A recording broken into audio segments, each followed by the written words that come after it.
Good day everyone. Today we are going to discuss about the Switzerland Police Force or Switzerland Police System, also known as Swiss Police. Officially, the Swiss Confederation is a sovereign state situated in the confluence of Western, Central, and Southern Europe. So kapag sinabi po nating confederation, meaning po it is a simply put combination of a police system of Western, Central, and Southern Europe. So it is a federal republic composed of 26 cantons with federal authorities seated in Bern, headed by Federal Council Beat Jones. So pag sinabi po nating cantons, in other term po siya for states. For example po sa Amerika, meron po tayong tinatawag na mga states. Sa naman po, Switzerland, meron po tayong cantons. Switzerland is a mountainous Central European country home to numerous lakes, villages, and the high peaks of the Alps. The country is also known for its ski resorts and hiking trails. The Swiss population of approximately 8.5 million is concentrated mostly on the plateau, where the largest cities are located. Among them, the two global cities and economic centers of Zurich and Geneva. Banking and finance are key industries, and Swiss watches and chocolate are world-renowned. So, kaya po sinabi dito na concentrated mostly daw sa plateau kasi ang pinakamalaking city dito po sa Switzerland is Zurich and Geneva. So, dito po sa Zurich and Geneva, dito nyo din po makikita yung pinakamaraming police force ng Switzerland. Next is we have what is the Federal Agency of Switzerland. So, ang Federal Agency po ng Switzerland is tinatawag na Federal Office of Police or FEDPOL. Ito po ang nag-a-act as a Interpost National Center Bureau for Switzerland. So, ang FEDPOL po, it provides a link between the cantonal and federal services as well as other national police services. NCB Bern is the national platform that enables Switzerland to cooperate with law enforcement the world over. So, ang NCB Bern po, ito po ay nakalocate siya sa center. Sinusupport niya po yung mga French-speaking cantons. So, ang NCB Bern, in simplify or in simply put po natin, is naka-center po siya sa Switzerland and yun po yung nag-hold po ng lahat po ng police services sa Switzerland. Yung mapa-cantonal services mo man yan or federal services. Next is the department. So, ang tawag po sa department ng Switzerland Police is Federal Department of Justice and Police. And we have ranks. Sa ranks naman po, ang pinakamataas pong rank is Director. Next is we have the type of law enforcement. Decentralized po ang Switzerland because kapag sinabi po kasi nating centralized is isa lang ang police force. Kapag naman po decentralized, marami. Kaya po meron tayo kaninang sinasabi na 26 cantons kasi bawat state po ng Switzerland is meron po silang sarili-sariling police force. So, kaya po natawag na decentralized dahil lahat po mapa-international, provincial, or municipal man, or local, meron pong police force ang Switzerland. Next is we have staff data.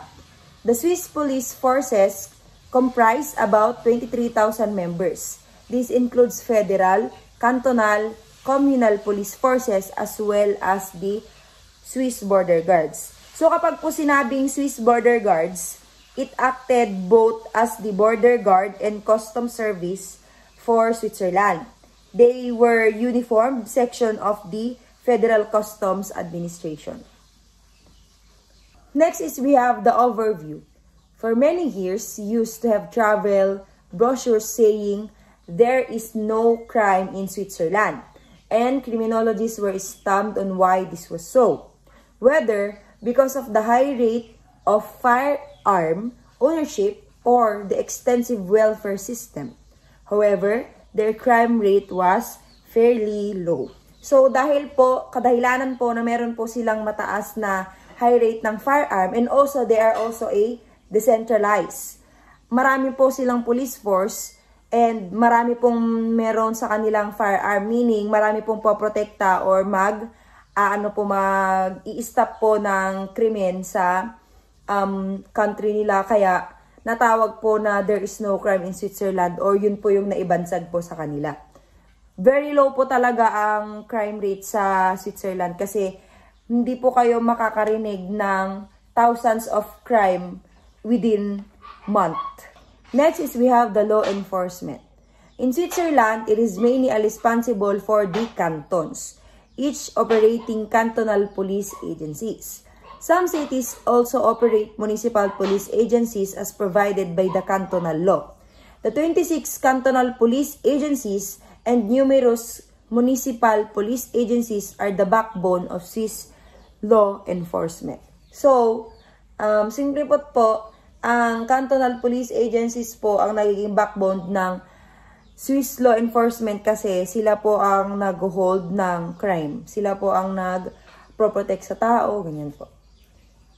Cantonal police departments are responsible for law and order and are not subordinated to federal authorities.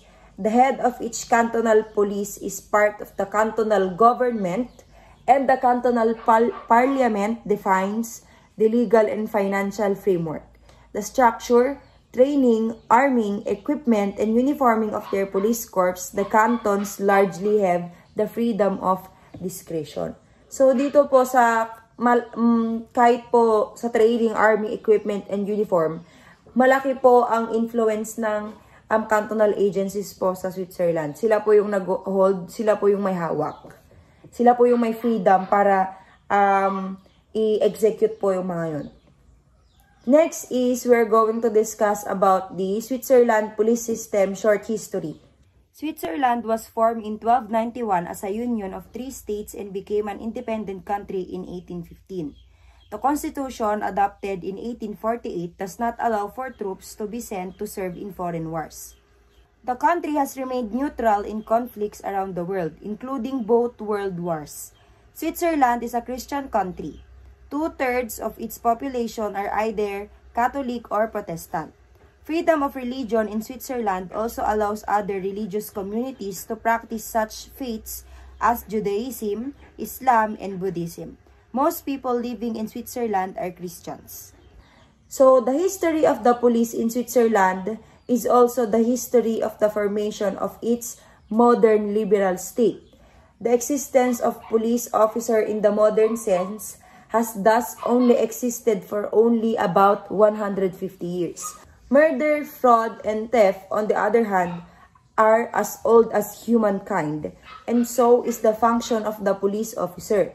For centuries, the boundaries between the administration, the military, the police, and the judiciary were quite fluid, and policing power was often in the hands of the ruling elite or even an individual ruler. Due to the country's federal structure and cantonal sovereignty in police affairs, there is no single national police force in Switzerland. The federal system and division into 3 levels, communal, cantonal, and federal, is also reflected in the structure of the Swiss police. The cantons, name given to each of the states comprising the Swiss Confederation, have jurisdiction over police matters, which is why each canton has its own cantonal police force. And within some cantons, there are municipal police force also. Although there is a federal office of police, also known as Fedpol in Switzerland, it has limited functions. The system is based on the principle of subsidiarity, the transfer of decisions to the lowest practical levels. Next, we are going to discuss about the structure and organization of Switzerland. So, dito sa organization, meron tayong federal organization. So, pag sinabi natin federal, we have the Federal Office of Police. It is responsible for the coordination between cantonal police corps and between Swiss and foreign police forces. It also controls the Swiss intelligence agencies. Ang tawag po doon is Dienst for Analyse und Prevention or DAP. Analyze and Prevention Services. It investigates organized crime, money laundering, and terrorism. So, ito pong Federal Office of Police. Ito na po yung pinaghalong lahat na police forces po ng Switzerland. Coordination po siya, lahat. Siya po yung nagko-control ng mga organized crime. So, ang mga organized crime po is, for example, money laundering, terrorism, ganun po. Next is we have Federal Criminal Police. So, ang Federal Criminal Police naman po investigate arm of FEDPOL. The federal government provides specialized services and is responsible for the protection of the Swiss border. These services, as well as the armed forces in general, can be tasked to support the cantonal police forces in situation where civilian police resources are insufficient. So, meaning, ang Federal Criminal Police po is nagagamit po siya kapag nangangailangan po ng backup. Ng backup po ang cantonal police forces, such as catastrophes or large-scale unrest. Kasi meron po yung mga malalaking crime na nagaganap din po talaga sa mga countries. So, kinakailangan po nila ng madaming police forces. Kaya, ang Federal Criminal Police po ang nagagamit po nila doon. In this case, the military serves under the cantonal civilian responsibility and command. Next po is we have the communal. Ito po sa communal, meron po tayong municipal force or municipal police. So, the municipal police of Switzerland are a series of separate forces maintained by the municipalities of each canton. Kaya po, nagiging low crime rate talaga ang Switzerland kasi each district, meron silang sari-sariling police forces. Each municipal, meron po silang sari-sariling police forces. So, lahat po ng police sa Switzerland, nagkalat po talaga sa buong lugar ng Switzerland. Next is, there are between 100 to 300 municipal police forces. So, mantakin nyo po yung municipal na yun, kung gaano po kadami ang municipal sa buong country ng Switzerland. And lahat po yun, meron po sila sari-sariling police agencies. So, kaya po talaga nagkakaroon ng low rate ng crime po sa Switzerland. Most of these forces are responsible for general law and order and parking enforcement only. So, dito po sa municipal kasi, meron po kayo sila sari-sariling ginagawa. So, sa district, mas malaki po yung ginagawa nilang pag-stop po ng crime. Sa municipal po, inaano lang po nila yung order ng isang municipality. Isa pong example dun is yung parking enforcement, ganun po. Or yung general law, for example, kapag meron pong lasing, ganyan, sila po yung mag-aayos ng problema, ganyan. In some larger cities naman po, the municipal police also carry out traffic control, and in Zurich, Winterthur, and Lausanne, they provide a full policing service. Dito po sa municipality na mga malalaki, tulad po ng Zurich, ang policing service po nila is buo na. Kasi po, for example, dito po sa Pilipinas, meron tayong Manila. Sa kanila po, ang Zurich is parang Manila din na kapag maraming tao or maraming population doon sa isang lugar, maraming krimen na magaganap. So, meaning, yung police services sa lugar na maraming tao, mas broad siya, mas malaki siya. Kasi, kapag maraming tao, mas maraming krimen, dapat mas madaming nag-i-stop or nag-prevent ng krimen. So, municipal police forces send their recruits to the same regional police academies as the cantons do. So, pati ang municipal police forces, nag-aano din sila ng recruit nila sa mga regional police academies. Para, syempre, dun matrain, ganyan. Local organization. Currently, the police authority is exercised by the cantons, which are considered sovereign states within the Confederation. The organization of cantonal police forces generally reflects that of the country whose language is the primary language of that canton. Dito sa local organization, there is a specific organization sa 3 linguistic regions. Yun ay ang German-speaking cantons, French-speaking cantons, and Italian-speaking cantons. Differences can be found in the structure between the 3 linguistic regions. First, the German-speaking cantons distinguish generally between criminal, security, and traffic police having the more general function of maintaining law and order, and the criminal police having the more specific task of investigation of crimes.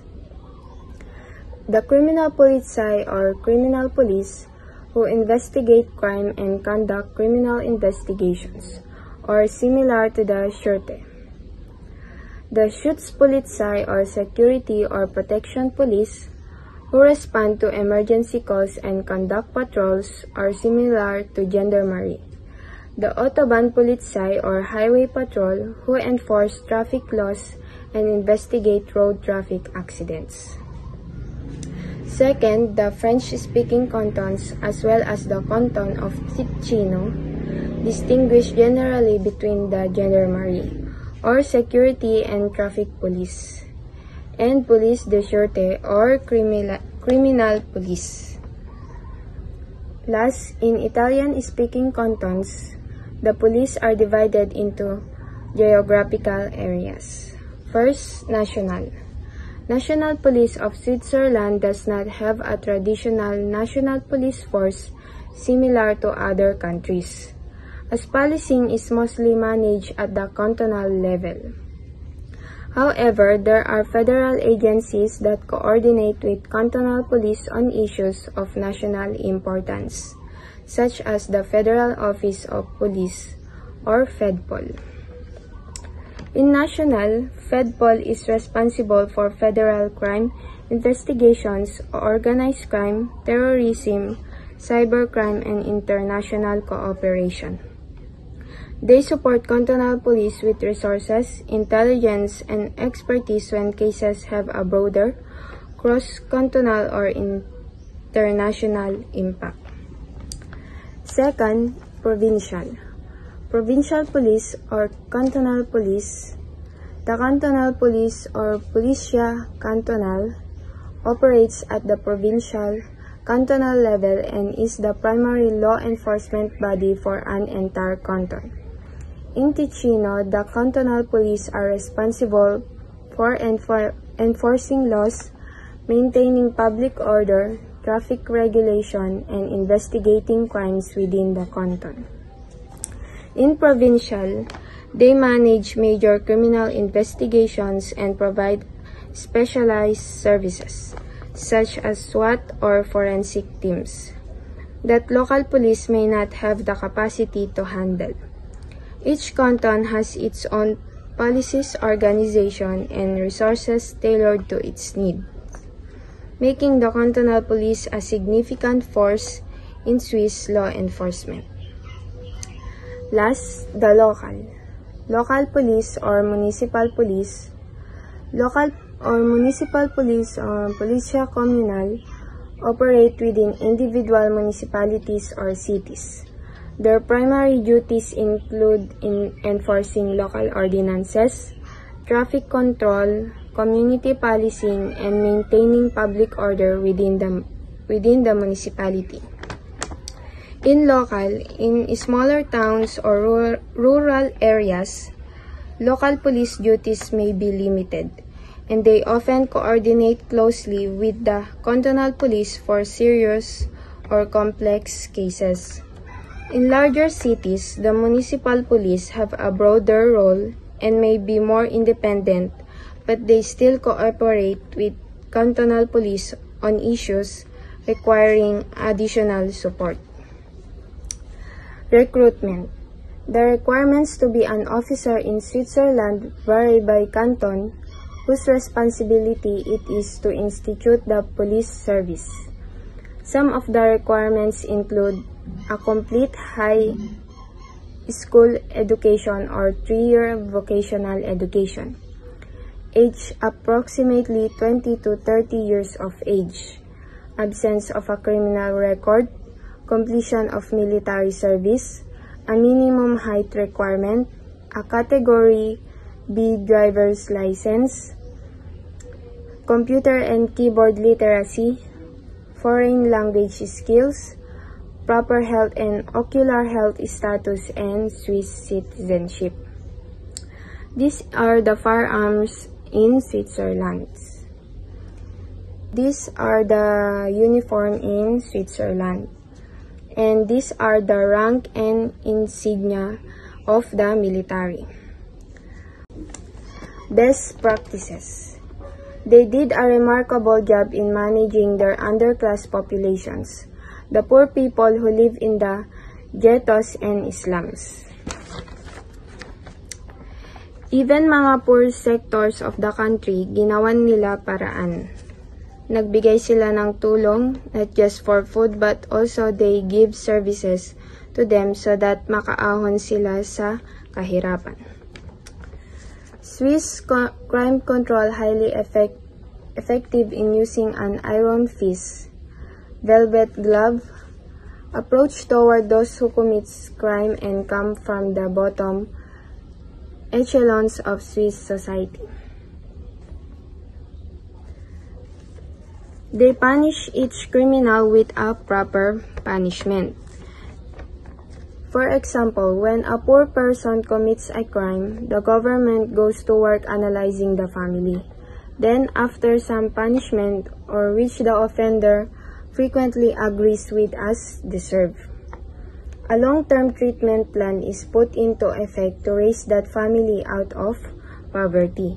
So, if a person commit a crime, they just don't want the person to be in jail, but they also analyze its family, its background, so that they will come up with a resolution, because poverty is the root of all evil. For additional information, this is the mission and vision in Switzerland. Mission.